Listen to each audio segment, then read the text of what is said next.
축복합니다. 예. 자, 사람이 이제 살다 보면 이제 사람의 사귐을 보면 어떤 사람은 자꾸 옛날 얘기 많이 해요. 왕년에 내가 뭐가 이렇고 또 좀 부정적인 얘기를 해도 자꾸 그 상황을 옛날로 해석을 하려고 그래요. 이전에도 이렇고 행위가 옳은 건지 그른 건지 그걸 계속 얘기하는 사람이 있는가 하면 어떤 사람은 자꾸 미래적인 것들을 얘기합니다. 그래서 심지어 부정적인 일이 벌어졌어도 그 누구 책임이다 이걸 따지지 않고 그러니까 이렇게 가야 된다 이렇게 얘기를 합니다. 과거에 좋은 일이 있을 때 내가 큰 일을 했다 이렇게 자기 자랑을 자꾸 얘기하는 게 아니라 그 좋은 것을 기준으로 보면 이제는 이렇게 가야 된다 하고 미래적인 것들을 자꾸 얘기를 합니다. 그럴 때 두 사람의 삶은 완전히 달라지겠죠. 예. 우리 구원의 이야기인데요. 지금 뭐 대통령 선거를 앞두고 얘기하는 사람들의 얘기도 다 그런 두 가지 모습으로 딱 볼 수 있을 것 같아요. 자꾸 미래적인 계획과 정책 전략을 얘기하기보다는 자꾸 이렇게 과거를 자꾸 또 얘기하고 까고 하는 것들이 우리 현실이죠. 세상도 그런 기준으로 자꾸 보려고 한다라는 거예요. 누가복음 요한복음 9장에 보면 맹인이 하나 나오고요. 그 다음에 마가복음 8장에도 맹인이 나옵니다. 근데 주님께 고침을 받았는데 마가복음 8장의 맹인은 그냥 사람들이 예수님께 이렇게 데리고 왔어요. 따라온 거예요. 그래서 안수해 주길 바라고 따라왔고 예수님 그냥 안수를 해서 뭐가 보이냐 그랬더니 희미합니다. 그러니까 또 데리고 한 번 더 이렇게 안수하시고 그냥 이 사람 입장에서 그냥 예수님이 방법이 없어요. 그냥 기도해 달라 그래. 기도해서 낫는 거예요. 자기가 원해서 물론 이제 눈이 먼 부신 분들은 낫기를 원하죠. 근데 보기를 원하는 사람들은 별로 없죠. 자기가 그것은 있을 수 없다고 생각하니까 바라지는 않아요. 그러니까 주변의 사람들이 예수님을 알기 때문에 데리고 왔어요. 그래서 이 맹인 입장에서 그냥 눈 뜬 거예요. 그냥 이렇게 눈뜨게 하신 거예요. 그냥. 근데 요한복음 9장에서는요. 이 맹인들이 나오는데 이 맹인들은요. 좀 이렇게 예수님 복잡하게 고치십니다. 진흙을 에다가 침을 이렇게 진흙에 뱉어 가지고 그걸 가지고 눈에다 바르고 이제 씻어라 또 가서 씻어야 되고 막 이런 식으로 좀 복잡해졌다고. 과정이 복잡하니까 그 맹인 입장에서는 그 안수를 하시거나 이럴 때의 느낌보다 침을 바르시고 데리고 가시고 침을 발라 진흙을 이기시고 눈에 바르고 그냥 또 가서 씻어야 되고 뭐 이런 과정이 좀 있었다라는 거죠. 근데 이 두 맹인이 만났다고 합시다. 만날 가능성이 있겠죠. 같은 시대의 사람이고 또 이렇게 또 만났을 거라고 생각을 합니다. 야, 우리 눈뜬 사람들의 모임, 눈떠모 해가지고 눈뜬 사람들의 모임 해가지고 두 사람이 이제 회원이 돼가지고 둘이 만났다고 합시다. 그 둘이 만나서 대화를 하다가 물어보는 거죠. 막팔 메인, 마고 8장 메인이 이제 물어보는 거야. 물어보는 거예요. 야, 너 그때 느낌이 좀 어땠냐? 그랬더니 뭔 소리야? 나는 진익었을 때 이렇게 눈에 뭐 차가운 게 닿았고 뭐 이런 느낌이 있었는데 너는 어땠냐? 그랬더니 뭔 느낌? 아니 구원을 받으려면 느낌이 있어야지. 이렇게 뭔가 발라주고 그 다음에 네가 가서 씻어야 되고 뭐 너는 좀 어땠니? 너는 좀 더러웠니? 예수님이지만 좀 더러웠니? 당연히 침을 이겨서 발랐다 이거예요. 과정을 자세히 설명하는 게 느꼈으니까. 근데 이제 막팔 맹이는 모르는 거예요. 그냥 낫지. 그거 구원 아닌데? 그거 참되게 눈 뜬 게 아닌데? 막 이렇게 자꾸 얘기를 하면 어떻게 되겠어요? 또 직접 뜨지는 않았지만 자기 친구들이나 자기 아들들에게 계속 하나님이 우리에게 임하시고 내가 눈을 뜰 때는 기적의 1단계 그리고 2단계 이런 느낌이 와야 된다. 좀 지저분해도 참아야 된다. 이런 지침이 있어야 되는데 여기는 없는 거예요. 그냥 떴어요. 근데 누가 진짜예요? 누가 가짜예요? 똑같은 거죠. 똑같은 거예요. 우리가 어떤 그 체험이 있고 신앙의 과정에 경험이 있을 때 그것이 원칙이 되면 안 되는 거죠. 그리고 그것에만 머물러 있으면 안 돼요. 둘 다 똑같죠. 과정의 체험은 달랐지만 눈 떴어요. 그럼 눈 뜬 다음에 눈 떴다는 사실이 감격이고 기쁨이면 그 다음에 눈만 떠서 깜빡 금붕어처럼 눈만 뜨고 가만히 있는 게 아니라 우리가 빛을 봤으니까 눈을 떴으니까 거듭났으니까 이제 뭐예요? 우리가 연합하여 형제가 되자. 우리는 특별한 사람들 아니야. 그래서 형제가 동과 연합하면 어찌 그리 아름다운가. 그래가지고 두 사람이 눈뜬 맹인의 모임 해가지고 막 어떤 실로암 선교회를 조직한다든지 해서 눈뜬 사람들로서 뭔가 할 수 있는 연합된 일을 해야지 내가 맞고 내가 틀리고 나는 이런 체험이 있고 너는 없냐. 그럼 내가 더 나은 구원이냐. 아니 똑같이 구원받은 거라니까요. 똑같이 눈을 떴다니까요. 근데 내가 더 구원을 받은 더 큰 구원이냐. 내가 더 옳은 거냐. 내가 눈 뜨는 게 바른 과정이냐 아니냐. 그게 뭐가 중요해요. 어떤 식으로든 눈을 뜬 거예요. 거듭났어요. 그럼 거기에 이제 영웅전을 펼칠 게 아니라 내가 이랬는데 저랬는데 막 살을 붙이지 말고 그 다음이 중요하죠. 거듭났으면 그 구원의 생명을 경험했으면 그 다음에 어떻게 살아야 되는가, 무엇을 위해서 살아야 되는가, 그거 대답이 자기 삶에 있어야 되는 것입니다. 자, 교회라고 하는 건 교회 에클레시아 그랬잖아요. 서로 코이노니아가 있는 거, 교제, 참여, 나눔 이런 게 있는 건데 교회에 우리가 모였다 그러면 크게요. 기도하는 거예요. 또 예배하는 거예요. 그리고 선교하는 거예요. 근데 교회는 모임이라는 것은요. 목적이 아니에요. 교회는 수단이에요. 수단. 그러니까 교회 그러면 구원을 받은 사람들 이런 목적으로 딱 끝날 게 아니라 교회는 계속해서 수단으로 가야 돼요. 그럼 모여서 뭐 하느냐? 그게 중요한 거라고. 모여서 할 일은 하나도 없고 모여서 자꾸 구원 받은 과거의 사실만 계속 목적을 이룬 사람들의 모습처럼만 있다. 그럼 과거 얘기만 할 거예요. 그 다음에 모인 사람들이니까 이제 미래가 없으니까 현재의 규칙만 얘기하는 거야. 이건 이래야 하고 법도 얘기해야 되고. 아니 죽은 사람을 제사하는 제사 드리는 거. 제사 드리는데 규칙 뭐 법도 그런 것만 세잖아요. 행위만. 근데 막 미래에 무슨 뭘 해요? 안 하잖아요. 제사는 죽은 사람을 제사 드리는 모임에는 규칙만 강화되는 거예요. 알지도 못하는 거 괜히 이렇게 생선대가리도 반대다 놨다가 막 큰일 나고 막 이런 거예요. 버럭버럭 내는 게. 규칙 따지고 막 이런 거죠. 이게 죽은 종교, 율법주의 이게 다 그런 거라고. 우리가 하나님의 백성이 다 그거 하나만 꽂혀가지고 그게 교회의 모습이 되면 안 된다라는 것입니다. 그러니까 우리가 교회 또는 신앙생활을 하는 것은 성도들의 모임이다. 그게 끝이 아니라고. 우리는 세상과 다른 성도들이다. 거룩한 백성들이 모였다. 우리는 거듭난 사람들이다. 이게 목적을 얘기하면 안 되고 목적만 있으면 안 되고 그게 끝이 아니에요. 이제 시작이라고. 아이가 태어나면 얼마나 귀해요. 근데 요즘 이제 시대가 그래서 그런지 그 신랑과 신부를 검사를 해도 다 정상 수치인데도 애가 안 생긴다는 거죠. 자주 어렵다는 거죠. 그러니까 얼마나 간절하겠어요. 아이를 갖기 원한다 그러면. 원하지 않는 사람들도 많지만 그래도 원하는 사람들은 정말 귀하거든요.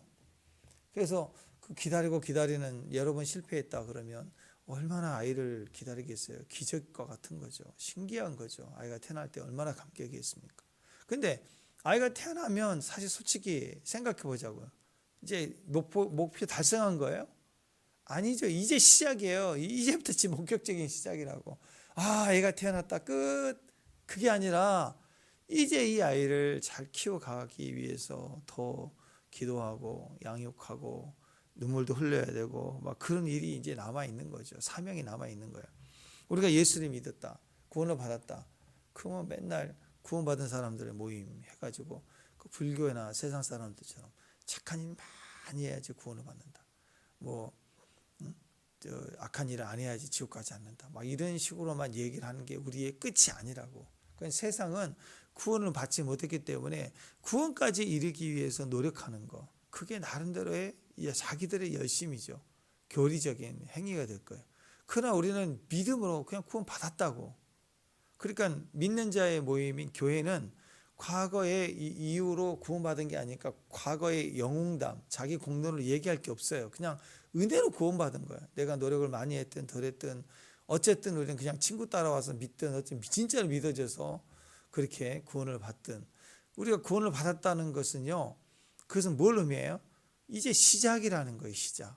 그러니까 우리의 성도의 삶은 이제 구원 받았으니까 땡이고 생명으로 이제 더 나아가야죠. 삶의 역사로 비전으로 구원받은 것에 대한 그 이유로 다 나아가야 돼. 사명으로 나아가야 된다라는 것입니다. 끝이 아니라 이제 과정이 시작이 된 거예요. 그래서 끝으로 가야 돼요. 말씀을 들을 때도 이 말씀으로 내 마음이 위로가 됐어요. 이 말씀에 나의 힘을 얻었어요. 은혜를 받았어요. 그리고 용기도 얻었어요. 그리고 끝이다? 아니라니까요. 말씀을 만난 게 끝이 아니라 시작이에요. 그러면 그 말씀의 뜻이 내 삶에 이루어지도록 기도하고 믿음으로 삶 속에 도전해 가고 이 성도의 삶이라는 그거예요. 우리가 거듭나서 구원을 받았으면 진짜 이 생에 여기서 사는 것보다 천국 가는 게 낫지요. 그렇잖아요. 조그만 학고방 같은데 판자떼기 뚫겨 박아가지고 막 쥐도 다니고 바퀴벌레도 다니고 그런 집에서 막 춥고 덥고 살다가 새 아파트가 당첨이 되고 이제 들어갈 수 입주가 되고 완공이 되고 그러면 계속 거기서 사는 사람은 무슨 의미가 있어요? 들어가야지 얼른 새 집으로 들어가 사는 게 맞죠. 근데 우리가 왜 이 땅에 계속 남아 있느냐? 어린아이 때 구원받은 사람이 있을 거고 또 한 뭐 40대 구원받은 사람이 있을 거고 그러나 바로 일단은 구원을 받으면 먼저 우리가 입주하는 게 낫죠. 천국 가는 게 제일 나아요. 그런데 왜 이 땅에 사느냐? 그건 사명의 의미가 있어요. 목적의 의미가 있는 게 아니라 사명의 의미가 있는 거예요. 교회는요. 목적으로 끝나면 안 돼요. 나는 죄에서 구원받았다. 나는 거룩한 백성이다. 그리고 그것만 있는 거예요. 그러면 교회 그것 때문에 오면 주일날 신사람이 없죠. 다 구원받은 사람들의 모임인데 여기서 뭐예요 이제? 규칙만 있는 거예요. 규칙. 계속 그럼 종교가 될 수 있다라는 거죠. 그러니까 믿는 사람들이고 전체가 모였기 때문에 그럼 우리는 다 이루었고 끝난 사람들이기 때문에 이제 할 게 없어요. 할 게 없어요. 다 끝났는데 뭘 해요. 그러니까 구원이 목적으로 생각하는 개념을 늘 가지고 있으면 맨날 얘기하는 것이 옛날 얘기, 구원 얘기 그것만 얘기를 한다고. 그러니까 우리 아이를 낳는 것으로 친다면 얘가 태어났다. 몇 명 낳았냐. 첫째, 둘째다. 그 다음에 그것만 얘기하는 거예요. 이유식 뭐 했냐. 아침에 아이 태어날 때 어떻게 뭘 태교를 했느냐. 무슨 음악을 들었느냐. 어느 병원을 갔느냐. 평생 그 얘기만 한다고 생각해 보세요. 아이 얘기를. 엄마가 아이 얘기를 맨날 그 얘기만 한다. 그러면 무슨 의미예요? 그 아이는 죽었다는 거죠. 그게 옛날 얘기. 엄마가 아이를 경험한 게 뱃속에 태어날 때까지만 경험한 거예요. 근데 아니죠. 그 할 얘기가 태교하는 게 얘기하는 거 봤어요, 지금. 우리 예린이 얘기하고 수아 얘기할 때 엄마 아빠들 맨날 태교 둘이 모여가지고 주일날 보니까 같이 밥 먹고 얘기할 때 영미랑 얘기할 때 뭔 얘기해요? 맨날 태교는 이렇게 했고요. 그 얘기를 반복하나요? 지금 잘하는 얘기 하잖아요.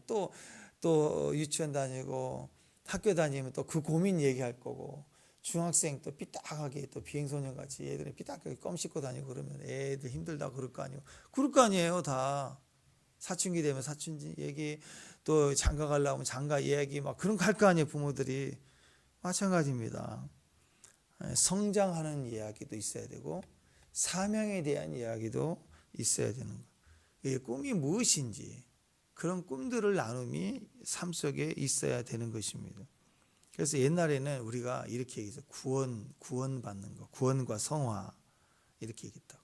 근데 그게 아니라 사명까지 가야 돼요. 우리는 성도의 삶은 사명까지 바라봐야 돼. 사명. 종교가 되지 말고 생명으로 가야 돼. 신앙으로 가야 돼. 신앙은 지금 살아있는 거니까.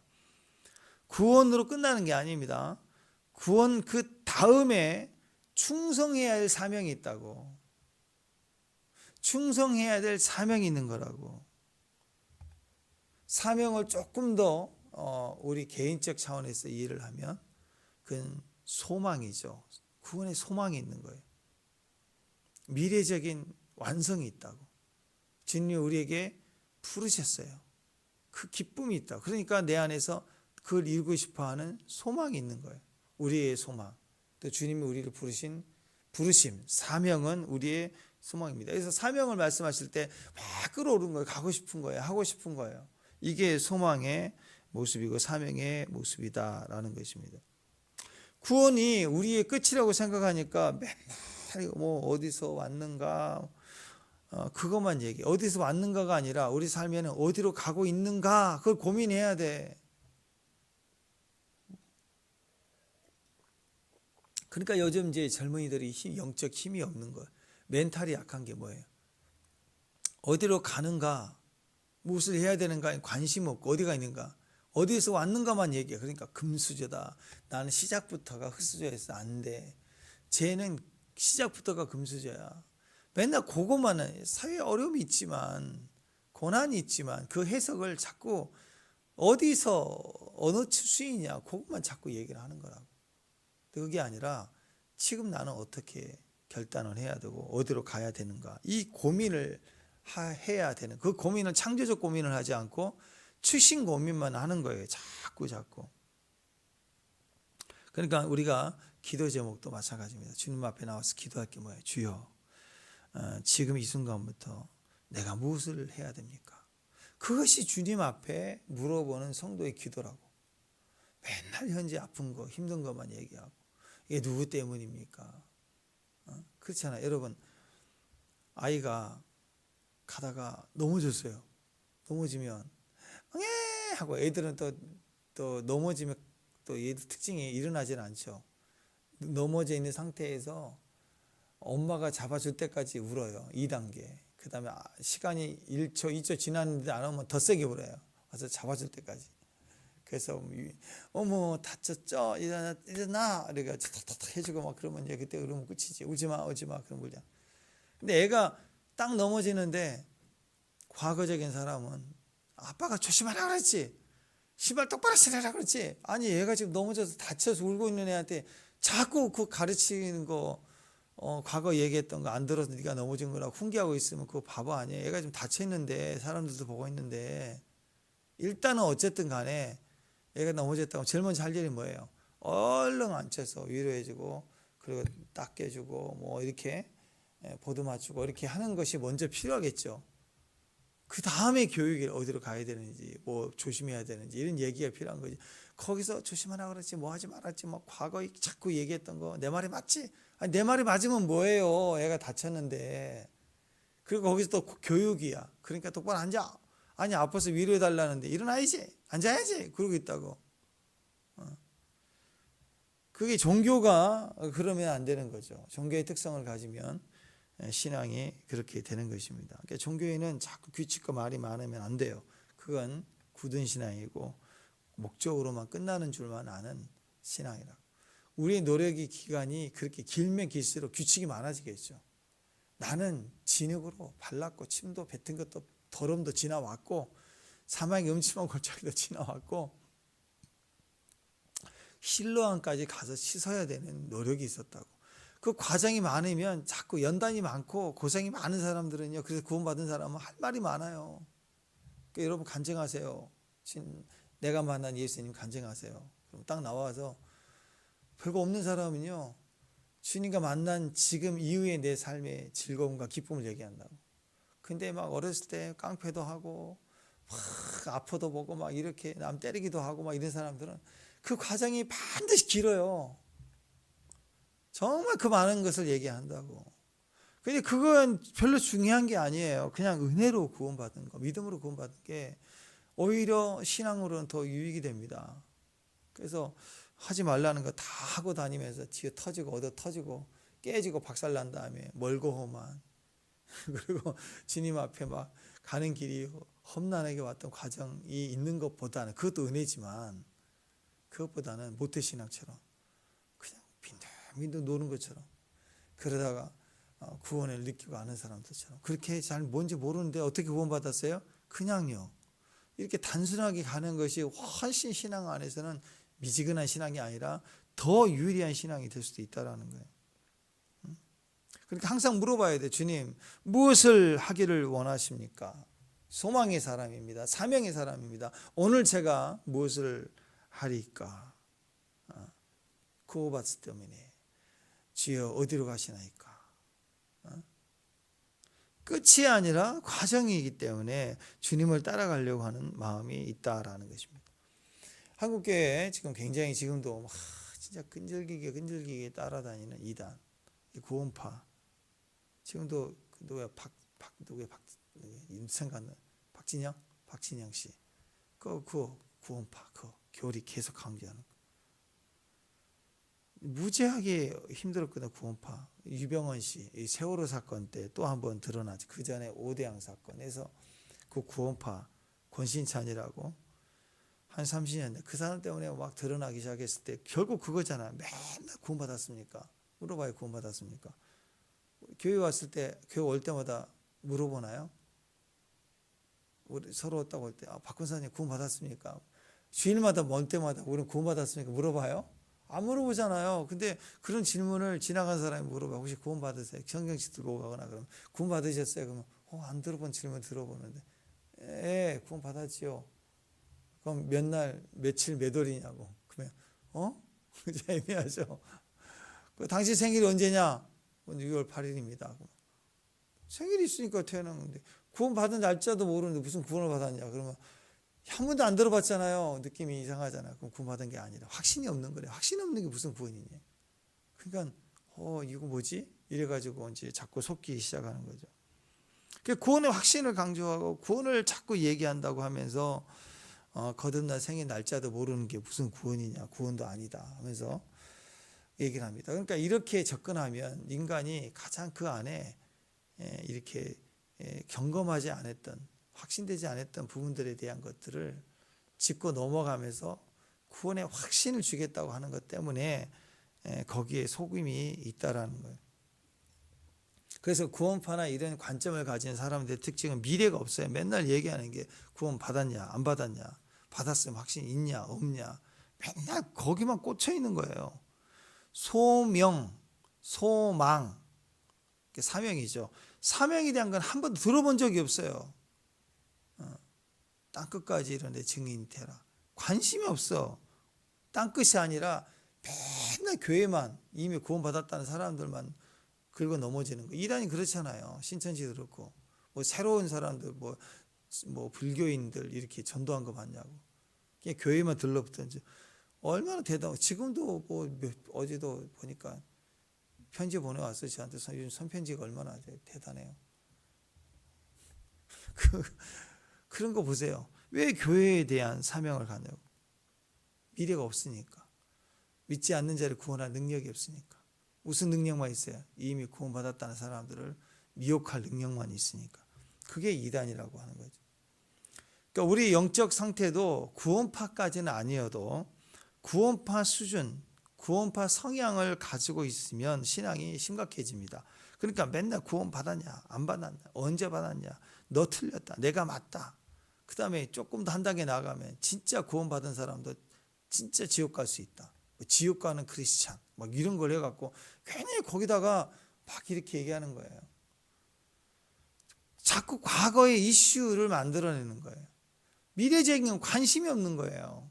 자꾸 네 상태, 네가 아픈 거 구원받지 않는 거야. 네가 예수 믿고 나서도 지금 이렇게 자꾸 힘든 일이 있으면, 어려운 일이 있으면, 어떤 사람은 예수 믿자마자 막 집안이 잘 되고 사업도 잘 되는데 너 이렇게 어렵고 힘든 건 네가 확신이 없고 네가 믿음이 없고 네가 구원받지 않아서일 거야. 막 이렇게 가면서 자꾸 지옥 얘기하고 그 다음에 귀신 얘기하고. 그래서 신앙이 어디로 가냐면 자꾸 네가 문제야. 너를 고쳐야 돼. 네 속에 귀신을 뽑아내야 돼. 그 다음에 네 속에 있는 저주를 끊어야 돼. 그 다음에 네가 지옥 가지 않아야 돼. 요 싸움만 하는 거예요. 자기 내면에 있는 것만. 여전히 인간은 완전해서 수준이 돼서 구원받지 않았기 때문에 자기 안에 문제가 있어요. 없는 사람에서 나와보라고요. 그래서 구원이 위대한 거예요. 문제투성인데, 아무리 영적으로 훈련해도 문제투성인데, 근데 우리는 구원받았다는 거, 여전히 구원의 능력이 있다는 걸 믿어야 돼요. 근데 자꾸 너가 온전하냐, 네 안에 귀신이 있고 네 안에 저주가 있고 조상의 저주가 끊어야 되고, 자꾸 그러면 하나님의 사명으로 가지 못하고 네 존재가 그렇게 망가진 것에 대해서 확인을 계속하면서 끌고 넘어가는 거예요. 우리는 여전히 연약하지만 선교하는 거예요. 아멘. 우리는 여전히 문제투성이고 상처투성인데 예배자예요. 기도자라고. 그리고 연약하면 날마다 인정을 해야 돼. 부끄러운 거예요. 그러면서도 소망을 가지고 뛰는 거라고. 사명자예요, 사명자. 그건 끝이니까. 과거의 이슈, 현재의 이슈, 내면의 이슈, 생각의 이슈, 자유롭지 못한 내면의 상태, 우울함, 이런 것들을 계속 물고 늘어지고 산다. 그것은 성향 자체가 다른 거예요. 여러분, 위대한 사무엘도 그 자식이 온전하지 못했잖아요. 가정의 문제, 자신의 문제 있다고. 또 다윗과 같은 대표자 아니에요. 다윗이 얼마나 대단한 사람이에요. 그 마지막에 다윗이 죽기 전에 어떤 모습이었어요? 아무도 거들떠 보지는 않는 모습. 가족에게 철저히 외면당하는 모습. 부인이 많고 자식이 많아서 외면당하는. 그래서 혼자 몸이 차가워지는데 겨우 살라고 조그만 어린 아이야 붙여놓고, 몸종 하나 붙여놓고. 여러분, 선지자는요, 그 끝이 어때요? 예수님의 제자들, 예수님의 모습 마지막 때 풍악을 울려라 하고 그렇게 살았나요? 여전히 인간은 인간적 삶은 죄가 있고 없고를 떠나서 의인일수록 더 그렇습니다. 연약함도 보이고 부족함도 보이고, 그 과정에서 절대적으로 하나님만 바라보는 믿음으로 승리해가는 모습이 있는 거예요. 그러니까 자꾸 널 찌르고 날짜 모르는 걸 찌르고 확인을 요하고 저주 때문이다 그러고, 그렇게 해서 풀어갈 게 아니라 그 1단계 1단계 그래가지고 네가 구원받지 않는 거다. 2단계 귀신이 있다. 3단계 조상의 저주가 있다. 4단계 구원도 잃어버릴 수 있다. 매일 거기에 묶여 있으면요, 선교도 안 되고, 너 자격 있냐? 그럼 예배로 나오는데 못 나와. 가슴이 찔리고. 네가 무슨 기도야? 그래서 무단 기도하는 건 수준으로 멈춰버리는 거라. 하나님 말씀해 주세요. 종이 듣겠습니다. 라는 기도로 못 가는 거고, 무단 기도 맨날 뭐 주시고 이게 또 성황당 기도하는 거예요. 똑같은 수준으로 기도를 만들어 놓고. 예배 나오려면 네가 무슨 자격이 있어? 그 다음에 선교도 못 가죠. 그러니까 이게 우리를 망치는 이슈들이라고. 기초적인 이슈들은 끝난 거예요. 예수님이 속옷과 겉옷을 가지고 말씀하셨죠. 겉옷은 찢어서 팔 개이고 손 찢어서 날아가져요. 근데 기념품으로 가져가는 예수님 속옷은 통으로 짠 거라 찢어 가질 수 없어 제비를 뽑았다 그랬어요. 영적 의미는 그겁니다. 속옷은 예수님이 우리에게 주신 은혜의 구원을 말해요. 이것은 하나님이 하실 일이에요. 근데 구원을 받았으니까 이제 살아가면서 찢어진 내 몸을 다시 복원하고, 겉의 옷이 다르잖아요. 사명 옷을 입고 내 부르심을 완성해내는 이 옷은 내가 입어야, 겉옷은 내가 입어야 되는 거예요. 계속 주님 우리를 거룩하게 하셨고, 거룩함의 삶을 살아내는 건 내가 해야 되는 거라고. 사명으로 가야 되는 거예요. 부르심으로 가야 되는 거예요. 근데 통으로 짠 옷, 기초적인 이슈들을 계속해서 태어난 이슈들, 그것에 관심을 갖고 의미를 부여하는 거 의미 없어요. 너 방언 받았니 안 받았니, 구원을 받았니 안 받았니, 그 얘기를 하지 말고 그 구원의 생명을 어디다가 쏟아내고 있는가, 어떤 사명을 하는가. 방언을 받았으면 그 방언 기도로 무엇을 어떻게 하고 있는가. 받았냐 안 받았냐. 방언 얘기하면 14살 때 수련회 따라가가지고 받았다. 그 무슨 의미가 있어요? 그 방언으로 그 이후로 감사히 지금까지 기도를 하고 있다. 그게 중요한 거죠. 그러니까 신앙에 있어서 기초적인 것은 믿음으로 받아들일 거예요. 믿는 거예요. 여전히 나는 부족하나 믿는 거라고. 믿으니까 믿음으로 기초를 끝내고, 믿음 안에서 연약한 몸으로 뛰어가고, 아직 병든 몸으로 뛰어가고, 내 안에 아직 죄가 해결되지 않는 모습으로도 뛰어가는 모습이 필요하다는 거예요. 그래서 그리스도 안에서 우리에게 주시는 성령의 선물, 영생도 선물이에요. 은사라고.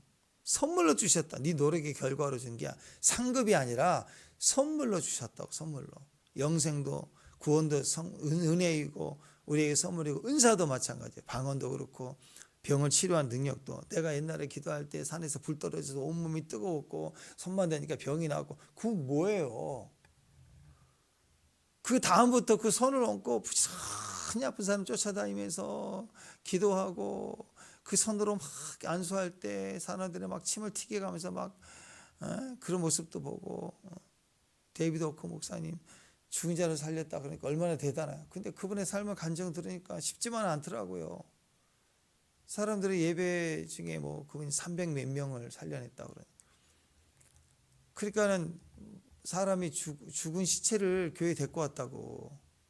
그래서 손을 안수해 달라고 하는데 처음에는 손을 대면은 막 전염병 걸리고 막 그런 사람을 다 데리고 오면 손을 안수를 하는데 물컹물컹 잡힌대요. 손을 넣으면. 쉬운 게 아니죠. 고달픈 거예요. 그게 생명이. 지금 그 은사를 받은 걸로 뭐 했느냐. 하나님 앞에서 칭찬받은 일은 뭐예요? 그러니까 가는 거예요. 위로와 권면이 필요하고 그런 사람들을 위로할 능력과 은사가 있는 분이 있죠. 옆에 있어도 마음이 편해진 사람 있잖아요. 그러면 나는 그런 은사를 받았다. 그러고 가만히 있으면 안 되죠. 정말 말이 안 통하고 우울증 걸려고 힘든 사람 앞에 가야 진짜 아니에요? 그 사람들을 들어줘. 들을 만한 사람하고 상담하는 게 아니라 진짜 꼴통하고 만나서 죽음 직전에 산에 중례하는 사람을 만나서 상담도 해줘야 돼. 그게 진짜죠. 음식 요리, 뭐 분위기 인테리어 잘해갖고 좋은 분위기에서 음식 만드는 거. 그럼 왜 라면만 끓여줘도 맛있어요? 밖에 나가보세요. 라면만 끓여줘도 맛있다고. 그걸 요리 실력이라고 하나 하죠.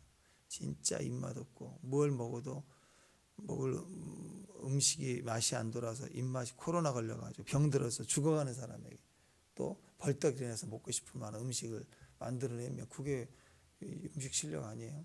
그러니까 연약함 속에 부족함 속에 지금 현재도 계속적으로 사명으로 갈 수 있는 게 진짜라는 거예요. 진짜. 자, 그래서 우리가 이 막팔 맹인 마가복음 8장 맹인 요구죠. 요한복음 9장 맹인 요구 맹인 다 주님이 눈뜨게 하셨어요. 다 진짜예요. 과정이 있었고 없고 문제가 아니라 그냥 눈 떴다고 구원 받았다고. 그러면 그 이후의 삶이 중요한 거죠. 다시 죄로 돌아가지 않고 옛날로 돌아가지 않고 믿음 안에서 그리스도를 따라가는 이제 눈을 열었으니까 빛이 들어왔으니까 그 빛을 따라 사는 삶 그게 중요한 거죠.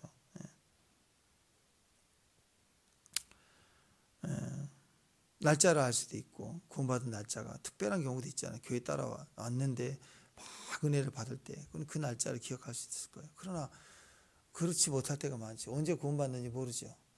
잘 몰라요. 저도 몰라요. 며칠인지 잘 모르겠어요. 또 모태신앙 같으면 언제 구원받았다고 생각하겠어요. 언제.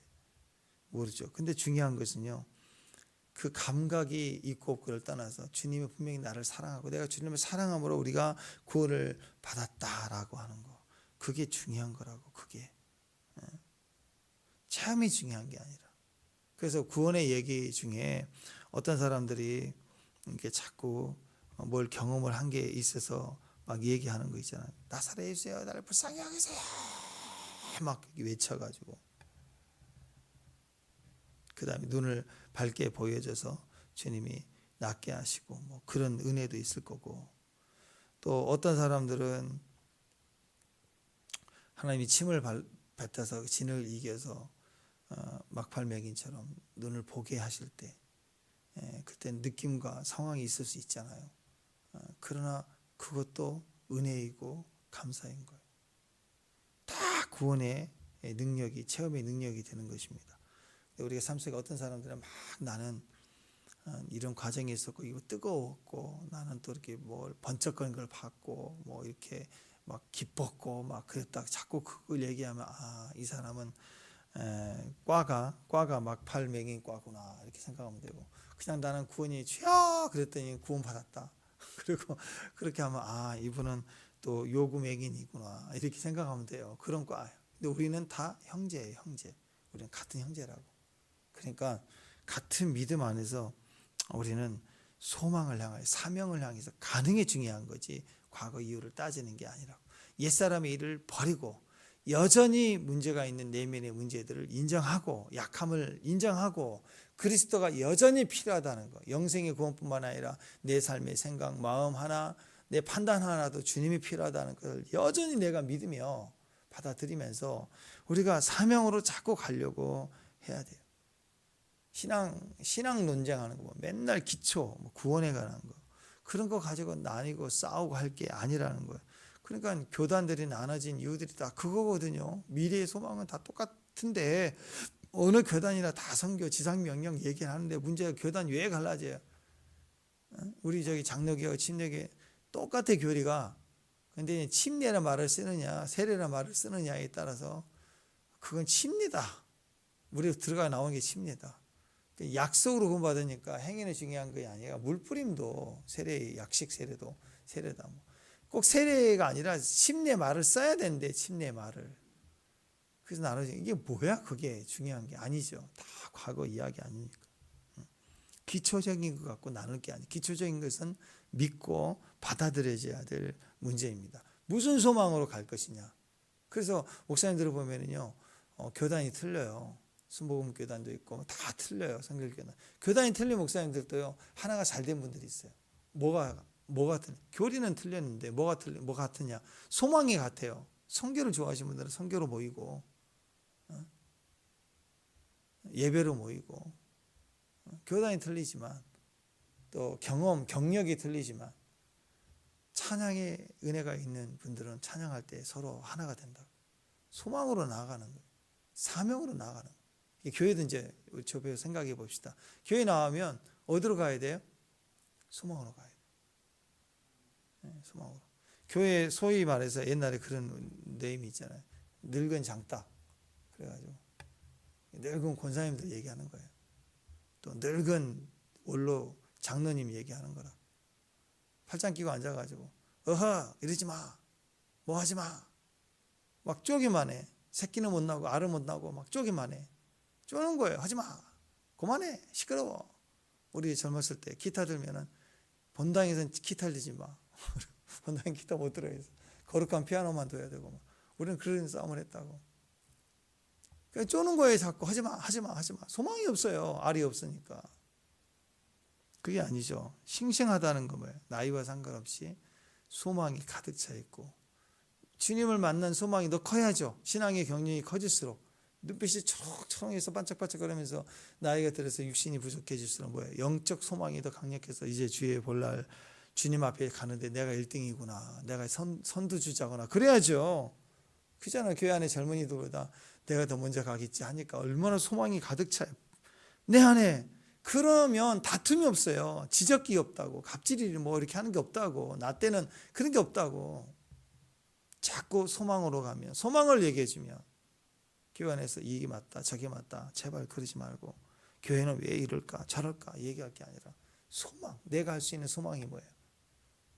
내가 기타를 치면 기타를 통해서 오늘 예배에 충만한 은혜가 임하도록 연습하고 준비해가 올 때 얼마나 기뻐요. 저는 그 기쁨을 특히 목사님들은 많이 그런 걸 느낀다고 생각합니다. 말씀 오늘 미리 준비해 갈 때 이 말씀을 나누면 얼마나 기쁠까. 그게 있으면 막 소망이 차요. 이걸 나눌 때 분리가 일어나겠다. 기쁨이 일어나겠다. 이런 기쁨들이 있다. 마찬가지입니다. 교회 올 때 자기 역할, 자기 위치에 소망함이 크다고. 그 소망을 따라. 아이도 그렇죠. 아이 키워가면서 얘가 잘 먹고 잘 자고 얼굴 보면 얼마나 이뻐요. 좀 힘들고 어려워도 아이들 얼굴 보면 얼굴이 펀히 빛나는. 얘가 얼마나 이쁜지 막 꽃을 보는 것처럼 막 그러잖아요. 근데 부모는 그 기쁨도 중요하지. 그건 본능의 기쁨이고 진짜 이 아이가 어떤 일을 해 나갈 것인가의 기대감 그리고 그것을 분명한 소명을 가지고 있다면 거기에 대한 기쁨이 있을 거 아니에요. 아이를 볼 때마다 미래적으로 기대하고 바라봐주는 소망이 있을 때 부모는 자녀에게 소망을 말해줄 수 있고 그리고 그 자녀의 자람 속에 소망을 보기 때문에 가치가 있는 거예요. 자, 524장 찬송했죠. 갈 길을 밝히 보이시니. 그러니까 어떻게 해야 돼? 주 앞에 빨리 나가야 돼. 소망이 있는 사람은 달려간다고 주님 앞에. 규칙이 있는 사람은 주님 앞에서 사람 앞으로 달려가서 자꾸 지적하려고 한다고. 우리는 규칙주의가 아니고요. 우리는 소망입니다. 믿음으로 주님 앞에 얼른 나아가요. 갈 길을 밝히 보이시는 주님, 갈 길을 보여주는 교회, 갈 길을 보여주는 우리 형제, 특히 가정의 아버지는 문을 열어줘야 돼요. 길을 열어줘야 돼요. 문지기가 돼야 됩니다. 우리가 다 맹인이잖아요. 고아, 가부, 나그네 다 맹인이잖아요. 고아라고 생각하는 것에 갇힌 맹인이 보지 못하는 게 있다. 과부라 생각하면 남편이 없어요. 남편이 옆에 있는데 남의 편이라고만 보이잖아요. 갇혀있는 소리는 들리는데 남편이 남편이야. 똑같아요. 나그네도 마찬가지예요. 처자식이 있지만 다 나는 외로워. 갇혀있는 맹인들이, 집안의 맹인들이에요. 소명, 소망, 이게 열리지 않으면 다 맹인이라고. 사명으로 열려있지 않는 영성은 기도도 맹인 기도예요. 맨날 눈앞에 있는 것만 기도하는 맹인 기도. 그런 의도에서 우리가 불신자와 결혼하지 말라라는 의미도 그런 겁니다. 뭐가 달라요? 목표가 다르거든요. 소망이 다른 거예요. 소망이 없는 자예요. 또 소망이 있어도 세상이 소망인 줄 아는 거예요. 그러니까 얼마나 힘들겠어요. 다른 소망이니까 늘 다툼이 일어나겠죠.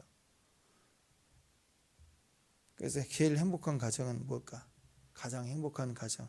어떤 가정이에요? 비전이 같아요. 소망이 같아요. 20년째 아이들과 같이 뛰는 가정. 진짜 행복한 가정이에요. 이 가정은 아마 100주년 기념식까지 갈 가능성이 큽니다. 왜? 기념할 꿈의 비전. 뭐가 중요하게 생각하는가를 가지고 꿈꿀 줄 알아야 된다. 그러니까 교회가 똑같으면 무슨 의미가 있겠어요? 자식이 100명이라도 돼도 똑같으면 무슨 의미가 있어요? 그냥 숫자지. 세종대왕님도 뭐 한 80명, 90명 자식 되면 몰라요. 똑똑한 마인드 자기 이름을 몰라. 그러면 쉽게 숫자죠. 번호죠. 야 1번, 2번 이럴 거 아니에요. 우리는 숫자가 아닙니다. 하나님은 우리 한 사람 한 사람을 이름을 불러주지 숫자 불러준 거 봤어요? 야 1224번 한국산이니까 K 23025 1번은 J 21번 주님 이렇게 부르시냐고요. 이름을 불러줘요. 그 말은 뭐예요? 우리가 수억 셀 수 없는 무리가 된다 할지라도 우리 한 사람 한 사람에 대한 비전을 하나님 꿈꾸시고 약속하시고 기대하고 계시기 때문에 한 번도 숫자로 부르신 적이 없다. 우리는 바코드가 아니라고. 바코드 읽어서 스캔해가고 그런 존재가 아니라고요. 자녀 한 사람 한 사람에 대한 꿈을 꾸십시오. 그리고 그런 가문이 되도록 비전을 가지고 내갑 자손 대단하죠, 그죠? 그렇잖아요. 믿음의 가업을 이어가잖아. 믿음으로 유언하고 예언해주고. 야곱 12아들 사실 12아들 별별치 못했잖아요. 다 빌빌했잖아요. 그래도 예언해주고 나중에는 그가 지파들이 되고 장로들 되고 그러잖아요. 아버지는 그렇게 기도하고 바라봐주는 거, 비전이 있는 거예요. 오늘부터 우리 가정의 교회의 비전을 위해서 기도하시고 그것을 이어갈 수 있는 믿음의 정도 됐으면 좋겠습니다. 자꾸 과거로 가지 말고 규칙으로 가지 말고 사람 보지 말고 하나님 보고 사명 바라보고 부르심의 소망을 따라갈 수 있는 귀한 믿음의 정도 되시길 바랍니다. 기도하겠습니다. 하나님, 같은 그 한 소망을 가진 가정, 가문, 교회 믿음의 큰 종들 되게 하옵소서.